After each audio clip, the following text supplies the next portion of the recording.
took me 6 months to sell my first $100,000 worth of sneakers, and then only 2 to sell my next.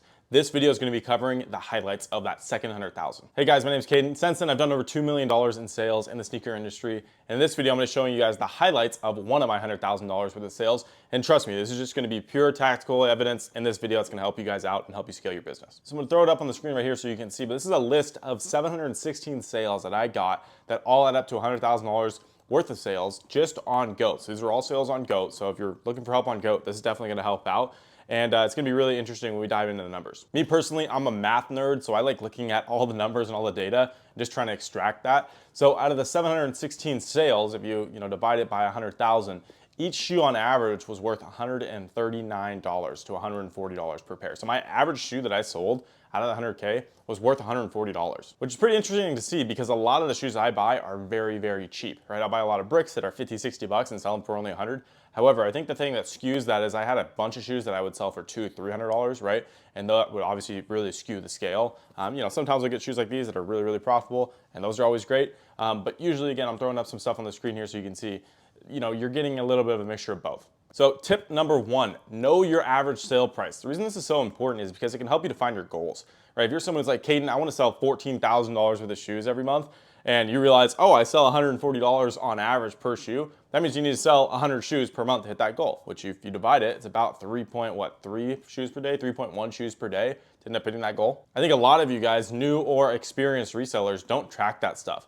And like the data doesn't lie, that's $100,000 worth of sales, and that 140 was my average. The reason that's important is because it's not just $1,000 or $2,000 worth of sales, like 100 grand, that's a lot, right? And my chances are if I did it off my million sales, right, that same number is going to be pretty similar. It's also very important when you're calculating your ROI, right? Because then you can calculate how much your inventory is worth, how much you're spending. So I know if I buy 10 pairs of shoes for $1,000 and my average sale is 140, that's a pretty good sign. I can assume that I'm probably going to make $400 profit when I sell all of it. So that's the total number. That didn't completely shock me, right? Because I can easily do the math with that. But what did shock me is I had a coaching call about a week ago. This entire Google Sheet is available to my one-on-one clients inside of my coaching program.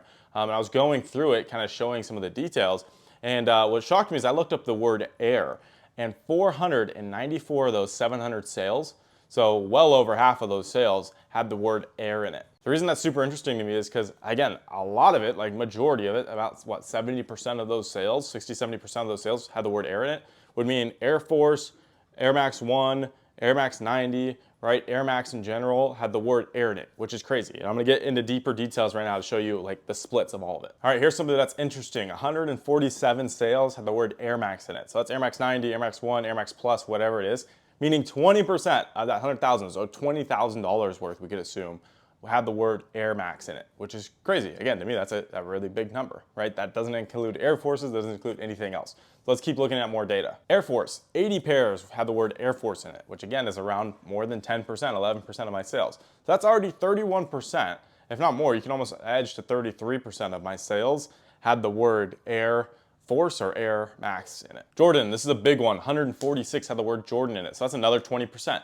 20% of that 100,000 sales had the word Jordan in it. And this could be Air Jordan Retros. There was a bunch of Air Jordan Maxes that I sold, right? So not just, Jordans, like as you would think, basketball shoes Jordans, but just regular lifestyle Jordans as well. I had a Jordan 1 mid on there, I had a Jordan 2 on there. I have the Air Jordan 1 312 Legacies, which are like a different wacky shoe, but same thing. So a bunch of different Jordans. So with that alone, that's like 50%. Just Air Forces, Air Maxes, and Jordans. Vapor, this is a huge shoe for me as well. Vapor means Vapor Maxes, Vapor Flies, all of these different types of running shoes and whatever, 90 pairs. So that's again around 12, 13, 14% of sales had the word Vapor in it. So with that alone, guys, we are already reaching the end. I mean, I have maybe 10, 20% left of my inventory without using just those words. Kobe was 11 sales, so I know some of you guys might ask about that. So that's about 1%, maybe a little bit 1.5%. Kyrie and KD made up about 2%, as well as PG. It could add in another 3. Blazers are really big for me. I sold 37 Blazers, which works out to about 4 or 5% there. And finally, this is probably one of the other bigger ones, is Air Zoom. 37 sales on Air Zoom, another 5% there. And that's it. I mean, that is literally all the shoes that I sold to do 100,000 in sales. Keep in mind, I run around a 50% ROI. So that's $50,000 in profit, 40 to 50,000 in profit that I'll make off of that, off of just that many shoes that I listed on this video. So the reason I think this is really important to share with you guys, and the reason it was so important to share on my coaching call, is because I sold so many of the same shoes. I mean, 400 something shoes, almost 500 shoes had the word air in it, right? So if you just focus on shoes with air on them, that is a really, really profitable, consistent shoe. I've sold so many Vapor Maxes, I've sold so many Air Maxes, I've sold so many Air Max 90s, Air Max 1s, right? And because of that, I just stick to stuff that works for me. And I sell it over and over and over again. I see a lot of new resellers trying to diversify, right? Which is a good thing. And they teach you to diversify in finances and do this stuff. And it's like, yeah, you can put all your eggs in these different baskets, but what happens if you choose the best basket? Right? For me, Air Maxes are great for me. I want to put all my eggs in the Air Max basket because they're always going to be good and it's always consistent. And the key thing there is too, if I buy a shoe a lot and I make a lot of money from it, I don't have to diversify in anything else. I've made so much money on this one shoe, I can just focus on this one shoe. Let me give you a big example. These Vaporflies, I found these at an outlet for all under $100. I was paying around 95 bucks, maybe on the highest I paid 107 on them. But anyways, let me list you the sales that I see on here right now. 235, 217, 240, there was 11 sales. 248, 249, 236, 200, 242, 230, 219, 290.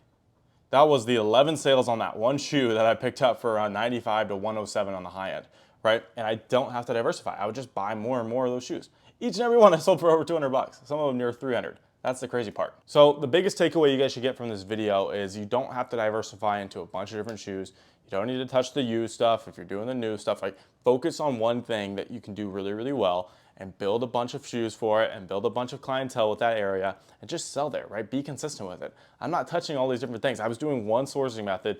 I just did it at scale and that's where I made a bunch of money.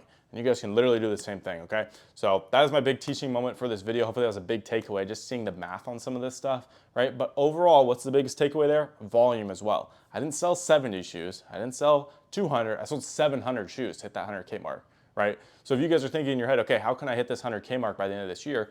Well, that's less than 2 shoes a day at 140. So if you sold less than 2 shoes a day, right? Then you end up hitting that goal in a year. I hit it in 2 months on that one, and then that 100K, that was 2 months. That was my quickest 100K at the time. But the thing is, again, it's just volume, right? I was selling at that rate, it was a little bit more like 10 shoes a day, which doesn't seem that crazy either, right? But I was buying a bunch, and obviously I was selling a ton too. So that's part of it. Anyways, guys, thank you for watching this video. I appreciate you guys. If you guys do have any other questions, feel free to shoot me a message on Instagram. But other than that, have a blessed rest of your week.